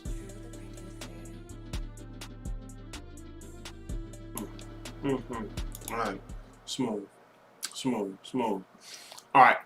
I'm going to have a little more emphasis on duality, but you need to see how duality unfolds to create polarity, and then back. Okay. Um, but for now, we'll get back into the lecture. We'll get back into the lecture because I'm going to say it in the lecture, so I don't want to I don't want to get ahead of myself because I can do that. I can do that. All right. Travis Harris says reality. Well, I think it'd be more real itty. I think those would be the two root words. But I mean, hey, maybe you're talking about it a different way. Anyways, okay. So what does this mean for you, right? This this isn't about, oh, I'm a Cancer, so what he's really saying about me is no. That's astrology again. I'm not talking to you about astrology. This is metaphysics. I'm talking to you about the units within the unity of the 12-fold pattern. Okay? Before you can know what this means for you, you must be certain of what it is you're looking at. And if all you see when you look at the zodiac is astrology, you don't know what you're looking at yet. But you can't get past that if you don't agree, if you don't acknowledge it in yourself. And when you look at the zodiac, all you see is astrology. You don't know what you're looking at. Period. All right? The zodiac, like Kabbalah, like the major arcana, is a map of the journey of fire. All right? The zodiac is the journey of fire. The major arcana is the journey of the fool, where the fool is moving through each of the steps. Okay? It's a story. It's an unfolding. All right? It's the story of the journey of Christ. All right? The zodiac is the story of the journey of Christ. But remember, Christ has already died for your sins. The work has been done. That's the emphasis on the story of Christ, is that Christ has already died for your sins. He's already died to the cross. So in being anything that comes after Christ, you get the benefits. You inherit the benefits of what's already been done. Okay? The zodiac has nothing to do with the stars. This framework is mapped over the celestial bodies because the celestial bodies move in elliptical patterns. We're not talking about astrology. We're not talking about the stars. You can use this to map it over the stars because they move in elliptical patterns, okay? This is about the divisions of a circle and the product of that which is 13, okay? This is about 13. This is about the story of Christ. This is about the resurrection. This is about what is you and what does that mean, all right? Or how does that relate to anything else? Christ in relationship to the 12 disciples is 13, okay? Here, we have a trinity of different units, okay? These three units make a unity, and that unity is a unit within this trinity. Say it again. These three units make a unity, and that unity is a unit in this trinity. All right?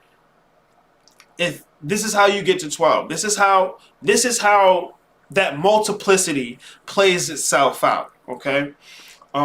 Your story is a story that takes place after the death of Christ. You inherit the benefits of this. You inherit the benefits of the work that's already been done. All right, this is a description of what has already occurred. The narrative of Christ is overlaid over the metaphysical process to teach it. The signs and symbols of the zodiac are overlaid on the process so that it can be taught, okay? These are your 12 disciples. They are what Christ has, and he stands among them all right? Just like I was showing you with this picture. This circle in the middle has what this circle outside has given it. It stands among all of them.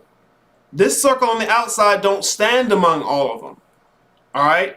The Father is the Son. The Father is the Son. If you've seen the Father, you've seen the Son. All right? This is what the Son has. The 12 disciples, okay? The 12 disciples. Why? Because of 3 and 4. Because of the relationship between 3 and 4, all right? What you want to focus on is making sure you comprehend how this 12-fold pattern works, the dynamics that are involved. not trying to correspond it to anything yet. You need to understand the fundamentals of how the dynamics interact, how the units interact with each other dynamically. All right. So that you can utilize your birthright and be about your Father's work. You have to understand how the story is representing the metaphysical principles. So I'm telling you the metaphysical principles underlaying beneath the story. Okay? If you have the story and the principles, you can see how they come together. Okay? When we're talking 10, 11, and 12, we're talking the physical world. All right? Once you go past 9, this 1, it plays the same role as 0. All right? It goes unexpressed. Just like we were talking about when I was showing you after fire gets to its death, it plays the role of being unexpressed. Okay? Let me go back to this again. So after 1 gets through its cycle, it goes to a role of being unexpressed in its last form. Okay? So after 9, fire goes to being unexpressed. Okay? So what we were originally talking about, the original initiator, goes to being unexpressed. All right? In that unexpressed form, you got 10, 11, and 12. All right? 10 is completion. 12 is the dissolving factor of that completion. Because you're looking at a trinity again, okay? 1, 2, and 3. All right, well, 0, 1, and 2, but same difference. 1, 2, and 3. Because this third aspect, the role that you play is this 13. That's the role you play. That's you accepting and acknowledging your birthright. All right, that's what this is. You accepting and acknowledging your birthright. When we're talking the physical world, this is like the first iotas of manifestation. The first, however you want to divide the physical world. You want to say atoms, quarks, quantums, whatevers. The first iota of physical manifestation comes about at 10. All right. You have the dynamic or interconnected part, where then now that you can have, this is like correspondence when we're talking about the Trinity, okay? And then this is the entirety of the cycle, the entire collection of all the different singular aspects and connections. All right, all of them together, 1 and 2, all of them together give you this third part, which is the 12. All right, that's the whole of the physical world. That's the last disciple. That's the completion of the physical expression. All right. This is Christ. Christ has already died for your sins. He's already gone through the narrative. All right. All of this, that was the whole manifestation or creation of these different 12 parts. Okay. But Christ ultimately has to stand above those 12 parts. All right. Once again, you have to know what you're looking at to understand what you can do with it. All right. If you want someone to just tell you what can I do with this? What can I do with this? How does this work? What you're saying is that I don't know what I'm looking at yet. That's the more pertinent aspect. Not because otherwise what you're doing is you're trying to find someone else to tell you what to do. And that's the same trip up you had when you didn't know what you was dealing with in Christianity. It's not about coming out here and finding some new thing to do in the physical world. Come out of her. Let this shit go. That's the point. But you got to know the nature of your predicament. How the illusion works. You don't just want to run away from things that are illusionary. You need to know how the illusion works. Okay? The zodiac gives the ultimate knowledge of the elements and their mixation. How the cycle plays itself out infinitely. Okay? That repeating cycle, how it plays itself out infinitely. And remember, I was telling you about the duality I want you to look at, okay? You have a duality here, look at this, between these 3 points and this 1 point, where these 3 units form a unity, and that unity is its own unit in this duality. All right, this 3 versus 1 duality. This is that relationship between 3 and 4, where you add movement or motion or cycle or motion to the cycle, rather. If you add motion to the cycle, it becomes active. It becomes alive, okay? The foundations of the physical realm and how it functions. The infinite cycles of the physical realm. It appears to be ordered. It's based on chaotic principles. Cycles. All different cycles moving on their own. Doing their own thing. Whatever being for them, all right? Zero is ordered, appearing to be chaos, all right? So the metaphysical principles underlying this manifestation, that's the order, all right? When you're looking at this, the infinite unexpressed is going to appear to be chaotic. The unapparent aspect of that is the order. And you can see that when it expresses itself. Once it expresses itself, that order comes right out. All right, but the order in its expression is going to act chaotic. You'll see things will appear chaotic. You're looking in the physical world. Oh my God, all this stuff is crazy. No, it's not. There's an order to this. It's perfect. It's perfect. All right. Now the way we can now have a duality of dualities, just like I was telling you before, a duality of dualities. You can have this part in a dual relationship with this part, okay? And the same thing we're looking at in the zodiac. Remember, the 2 and 2 relationship and the 3 and 1 relationship, okay? Oh, no, right here.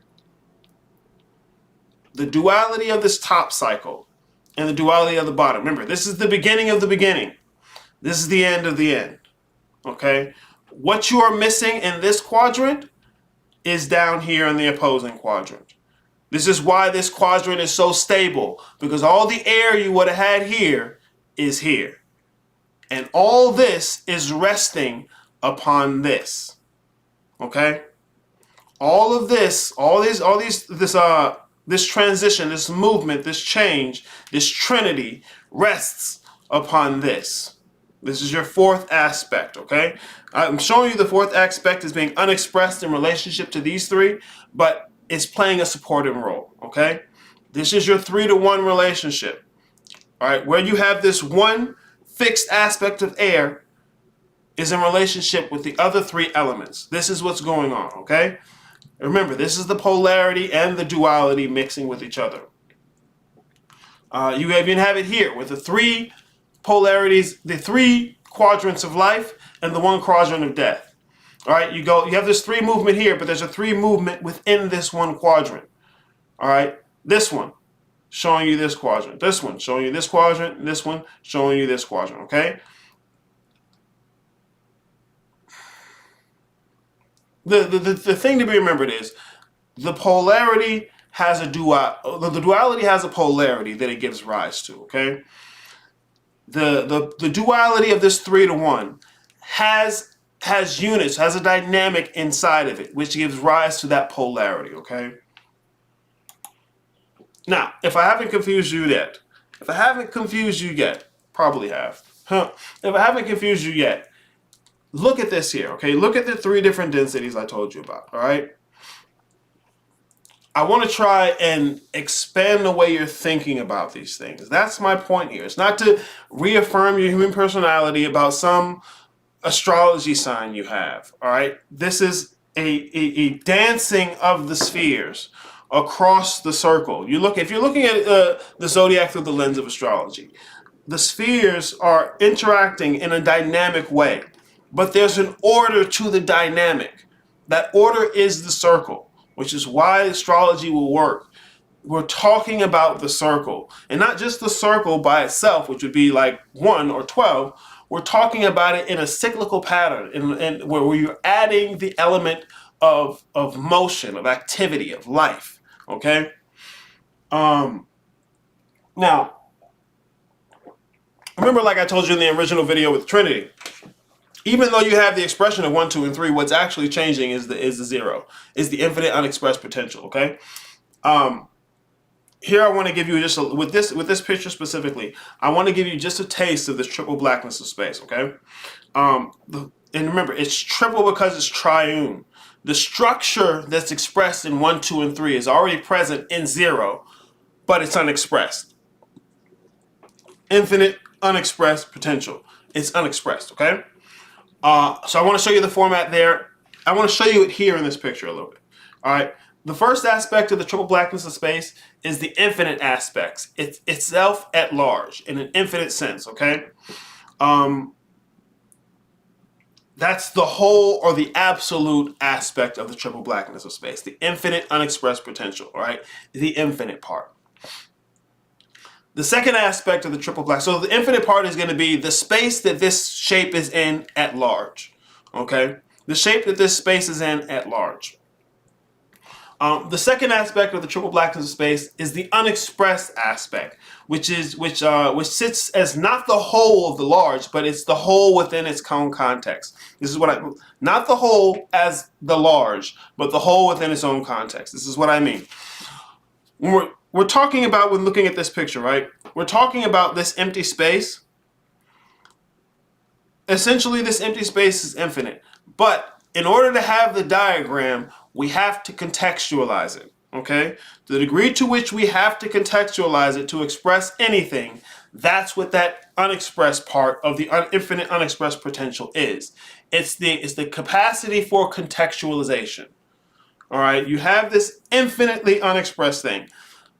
Its capacity to even be contextualized at all is what that second aspect of the triple blackness of space is, okay? So it makes way for the potential to be expressed, okay? Now the shape of the torus as a concept itself is the third aspect of the triple blackness of space. So you have the infinite aspect, which is at large, the unexpressed aspect, which allows for contextuality, and this torus shape is likened unto the triangles, or likened unto the Trinity. So it's the initial thing that can be expressed by that contextualization. It's the initial thing that can be contextualized.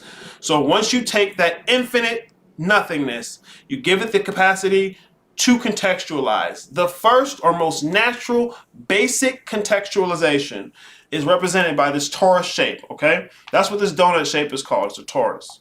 Toroidal. Toroidal is how you express it. It is the aspect that is potential, okay? It's not the shape itself yet. The shape itself would be that first one in coming out of zero, okay? The concept of the toroidal shape itself is that third aspect of the triple blackness of space. Remember, it's infinite unexpressed potential. Infinite unexpressed potential. Infinite unexpressed potential. It's unexpressed still. That potential is still unexpressed. It's the potential part of that whole, but it's still unexpressed, okay? So just the shape of a torus is that third aspect. You're going to get the first aspect, which is the torus shape, okay? Because usually you'll see a circle, all right? But we're looking at a three-dimensional image as opposed to a two-dimensional image, all right?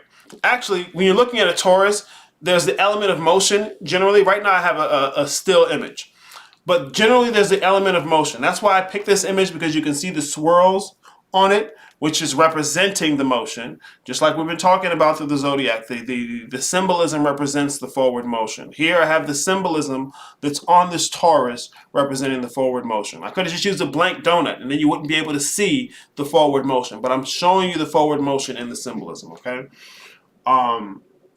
Now the shape itself manifests as the fourth aspect. The fourth aspect of the triple blackness of space would be 1. The fourth aspect of the triple blackness of space would be 1.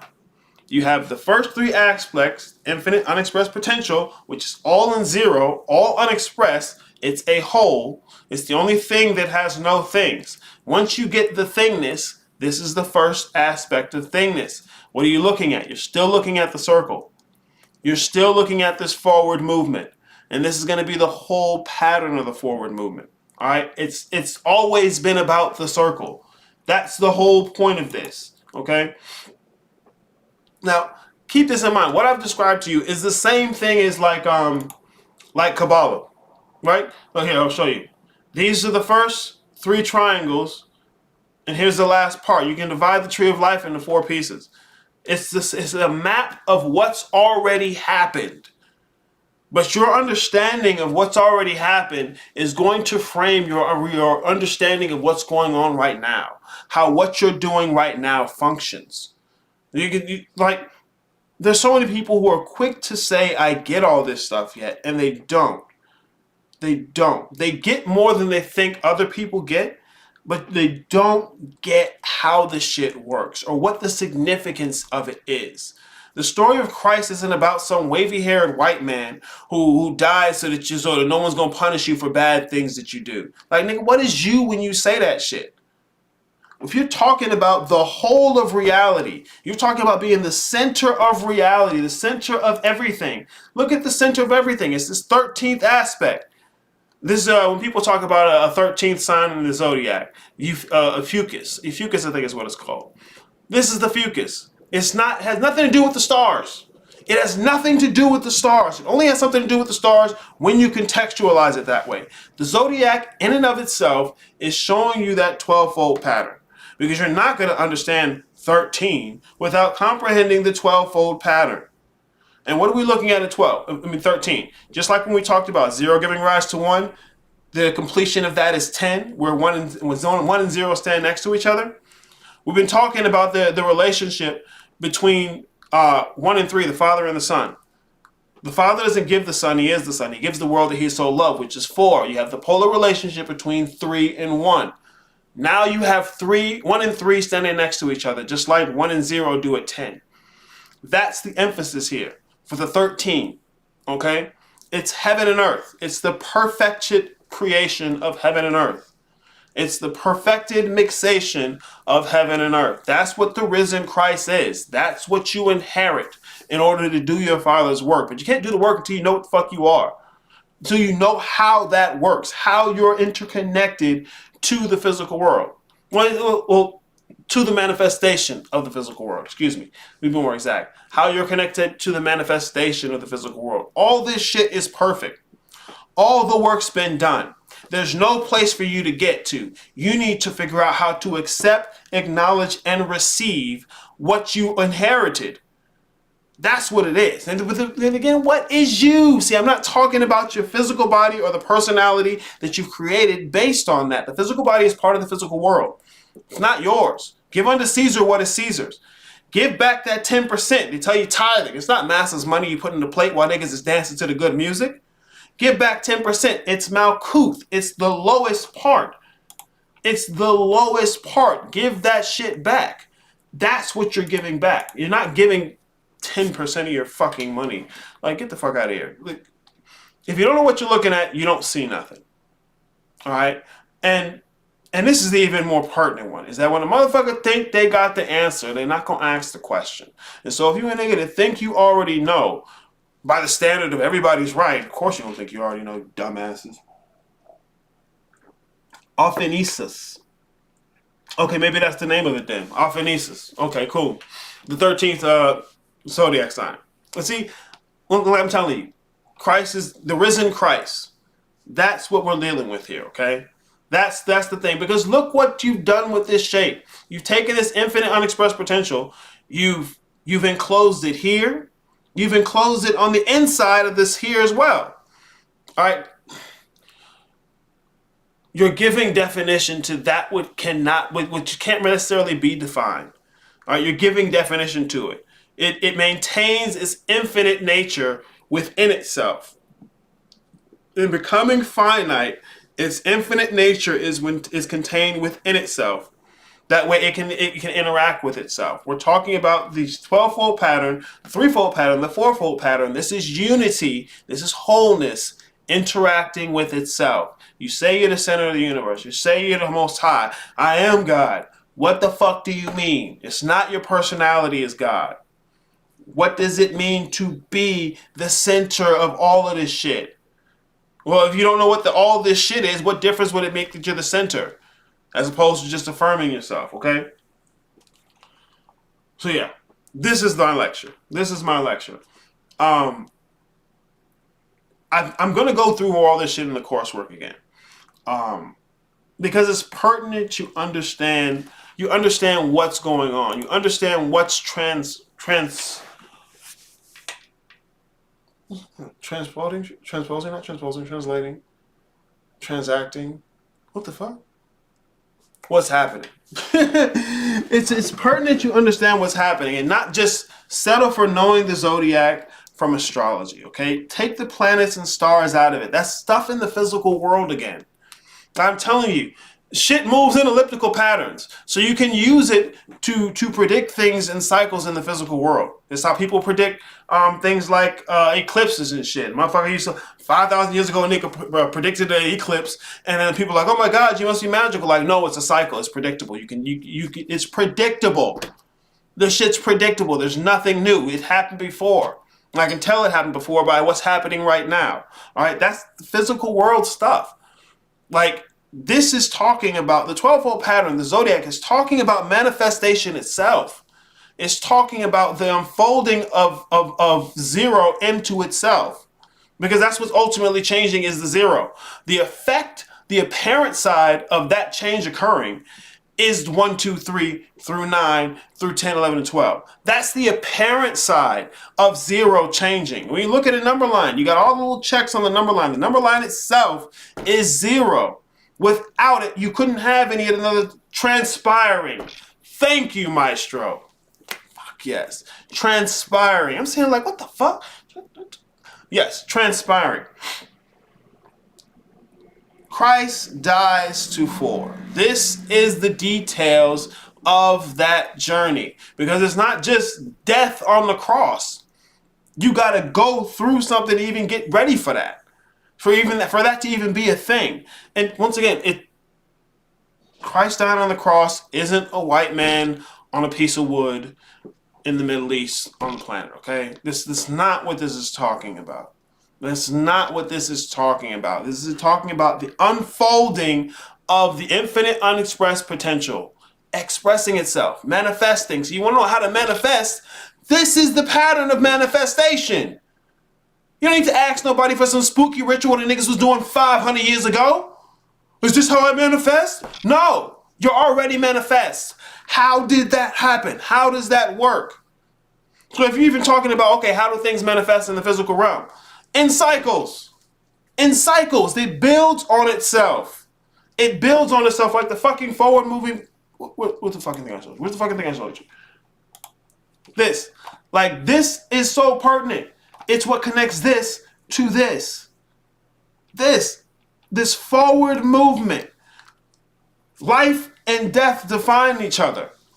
But to the degree to which they contain each other, you can see in the mixation of the elements, in the transition of each element into the next. All right, they're interdependent. You cannot have one without the others. You cannot have one without the others. They facilitate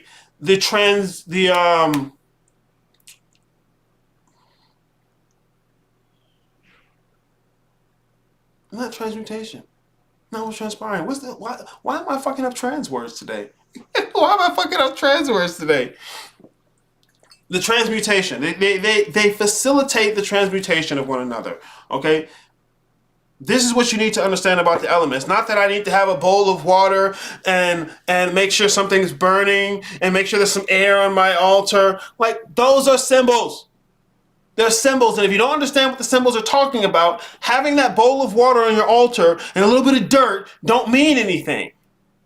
They don't mean anything. You need to know how they interact with each other. You need to know how they interact with each other, how they're the same fucking thing from different angles, from different sides. You need to know how they connect. That's what the zodiac tells you. It does not tell you just simply stuff about fucking astrology.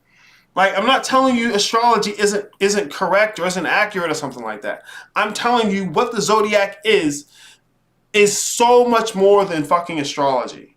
It's so much more than fucking astrology. This is getting into metaphysical understanding of things, okay? I've told you about the 1-fold pattern, 2-fold pattern, and 3-fold pattern. The answers to the shit all the way to 12 is right here. If you know how the first quadrant works, you know how the rest of them work. You just have to do the math. You have to show your work. You have to actually look at it. But the answer is right here. It's been here. There's no new answer to find out. There's no new super thing that niggas just don't get. What niggas don't get is what's in their hand. There's no new thing out there to find. You don't get what you already got. That's the biggest issue. That's what's going to lead you to whatever practical methodology you need, is figuring out what the fuck you got in your hand right now. That's it for me, man. That's it for me. That's my lecture today. That's my lecture today. This is the season finale of the shit storm. I tell you, nobody else is doing this shit. Nobody else is doing this shit. Nobody else is doing this shit. It's cool. It's cool. Maybe this will be the archetype. Maybe this will be the format for other niggas to do some shit. It's just not complicated. You get the Trinity. You get the four elements. It's simple, but it's putting two and two together. It's getting over the fact that you're impressed that 1 and 1 made 2, and then putting 2 and 2 together. Because I'm sitting here putting 5 and 5 together to make 10. I'm looking back and niggas is like, hey, God, watch me do this thing with 1 and 1. Like, no. Like, slow down. Come on. No, don't even slow down. Speed up. Oh, my God. Like, the shit's not difficult. It's not difficult. Because I'll tell you what. There's a conversation that can be had about 13, 14, 15, and 16. 1 and 6, that's 7. There's a conversation that can be had about 16. All right, but one of the things that has to be understood if you're going to go that far is that here I'm pull this back up again because I have to. It's so fucking pertinent. It's so fucking pertinent. What you're doing here is you're going through to you're changing dimension. This is a trans-dimensional process where you go from a single dimension as the point through 2 dimensions into 3 and 4. It's an unfolding. It's a manifestation process. It's the story of fire. It's so like I cannot. You go from one point, being a single point, right where the line starts, through 2 dimensions, into 3, and by moving through 3, you have the 4. You have the 4th aspect as well. Like. I can explain this in different ways. I can't. I'm going to keep doing it because it's so simple. It's so simple. But see, then applying what people find it difficult, I think, is applying it to themselves. But then again, the question I always ask, and if it's even a question, what is you? That's the crux of this. What do you have at the center? What are you calling yourself? How did that come to be? What difference does it make? That's what's going to condition everything else.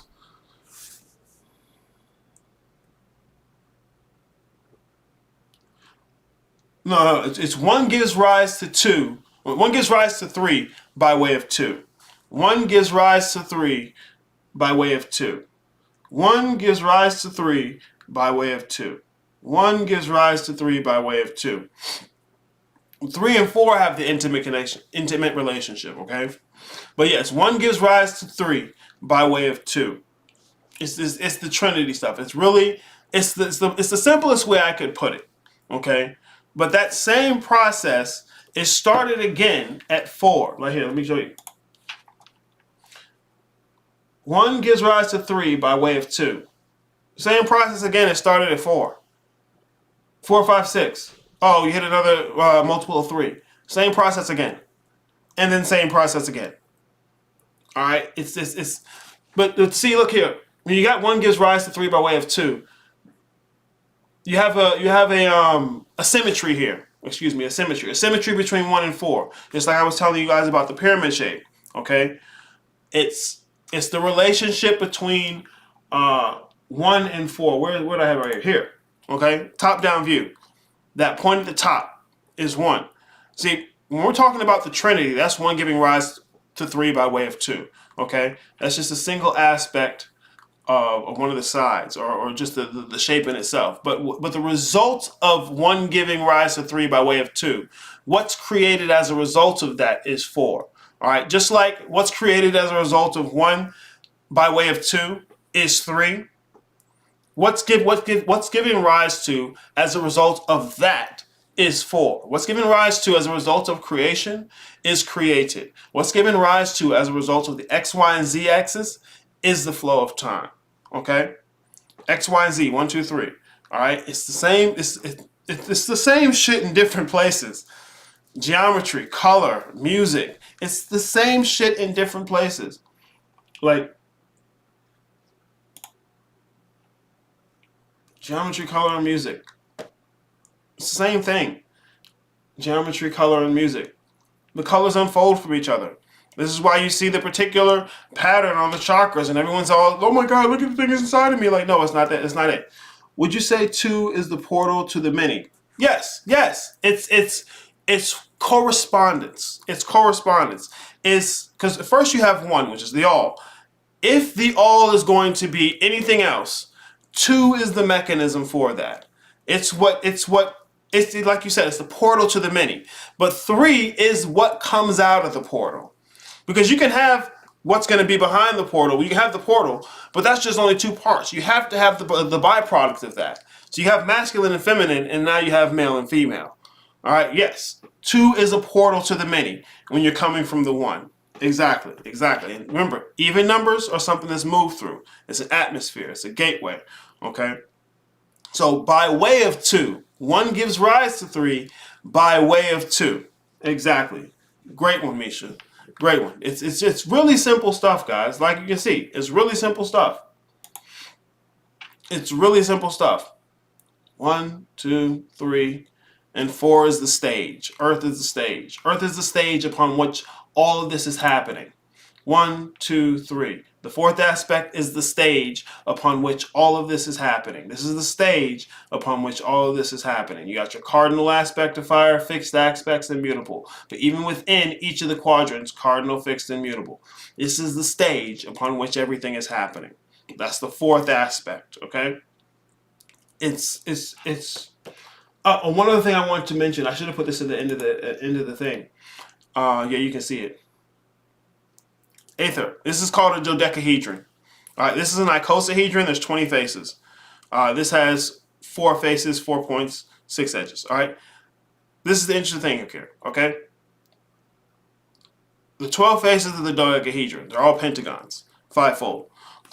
If you remember in the polarity segment I showed you, 3 dies to 4 and rises as 5. Okay, this is the geometry of space-time. The dodecahedron. This is the geometry of space-time. Dodecahedron. 20 points. This has 20 faces, but 12 points. 12 faces, 20 points. They each have 30 edges.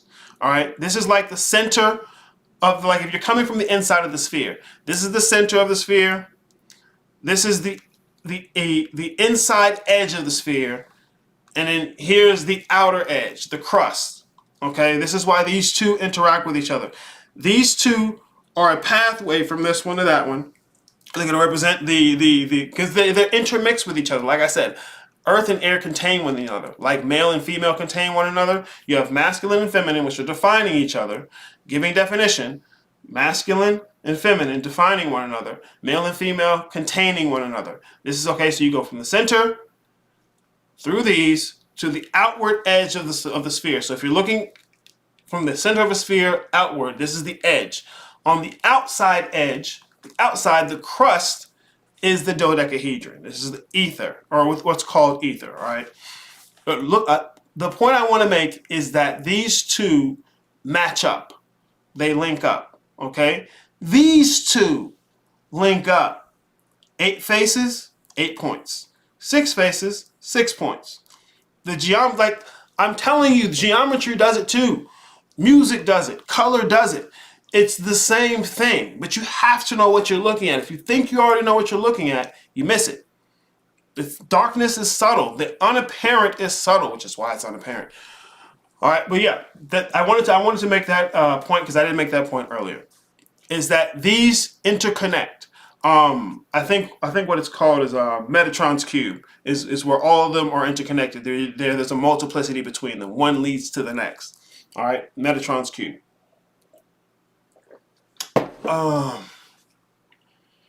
Fuck me sideways. Did I want to do anything else on this? Because I want to make sure I get all the stuff I can get in here where I want it. This, I cannot express enough to you how much the whole shit is right here. The only thing that would make this better is if I had a GIF that was moving. That's the only thing that would make this better. That's why I had to find this picture, because I couldn't get a GIF in here that would work properly. So I had to take the picture that has the swirl on it. Motion, the grace of God, time. This is part of the 4 element. This is part of what the Most High gives to the Son. The Most High does not give the Son. The Most High is the Son. He gives the world that He so loved. The grace of God, the 4th heart chakra. It's the 4th aspect in unfolding. It's what allows for the progression, the change. It's all about one. It's all about the circle, how it interacts with itself at different densities. And so if I've told you before, 10, 11, and 12 is the density that you're interacting with it at the physical world, then you have to acknowledge your birthright. You have to acknowledge what's already been done so you can stand as 13, 14, 15, and 16. I'm telling you there's a discussion to be had about it, but you have to understand what's already going about. You have to understand the unfolding and what role you play in it. Because think about it like this way. Motherfuckers love the practical methodology, right? Consider fire your story, all right? From the lowest point, and then the death to the world, the death to the physical world. That's what you're trying to do. The death to the physical world. Christ dies on the cross. You got to let the shit go. You ain't got to get crucified. You got to let the shit go. You got to give it back. That's it. The Old Testament is the law. The New Testament is telling you how to live in the law, how to act it out, how to perfect it. Die to this shit. Let it go. And holding on to your personality or trying to make super God body is not doing that. Trying to do your telekinesis practice is not doing that. It's not. Let this shit go. Give unto Caesar what is Caesar's. All right, but this is why I talk to you about self-deification, because when you let that go, what the fuck else is left? You could dissolve and start the whole process over again, or you can be done with it. Which is really being that 13. That's where's the other picture I had? Boom. That's going to the center. That's accepting and acknowledging the fact that you're already the center. That's accepting and acknowledging the fact, okay? It's the story of fire. It's the story of fire. It's the story of fire. All right, I've said it. I've said it like over and over. Okay, all right. Yeah, this is the season finale, guys. When I'm coming back, you'll know, because I won't shut up about it. I'll make it a big deal. And probably when I come back, that's probably when I'm going to restart boot camp. Because at that time, I'm going to have my other coursework finished, or at least the part that I'm going to start with finished. So yeah, when I come back, the rebirth is always real. This is the season finale. All right? This is the end of the Sagittarius. And we're going into a death cycle. But I will be back. The rebirth will be real. All right, y'all. Thank you for sticking around. Thank you for tuning in. I'll see y'all when I get back, man.